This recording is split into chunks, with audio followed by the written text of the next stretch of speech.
Exercise 3.2 का question number 6 क्या है, अगर हमें दो स्क्वायर मैट्रिसेस गिवन है A and B of the same order, then explain why in general जो है हमारे पास ये चीज़ क्यों होल्ड नहीं करती। तो आइए स्टार्ट करते हैं। अगर मैं देखूं A plus B whole square, अगर मैं लेफ्ट साइड ले लूं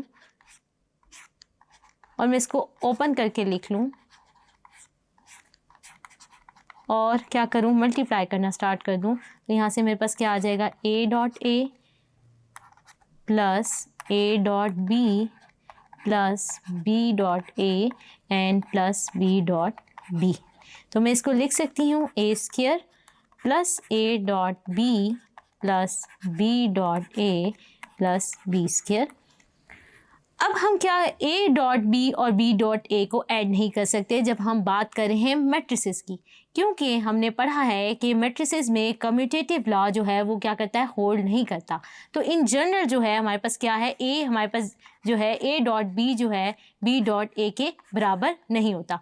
commutative law does not hold in matrices. तो यहाँ से हमारे पास क्या है, A dot B B dot A के इक्वल नहीं है, तो हम लिहाजा नहीं लिख सकते A plus B whole square को A हम नहीं लिख सकते, इसको लिख लेते हैं A स्क्वायर प्लस 2AB की, क्योंकि इसकी क्या वजह है, क्योंकि मैट्रिसेस में कम्यूटेटिव लॉ होल्ड नहीं करता। होप सो आपको ये प्रूफ समझ आया होगा। Thank you.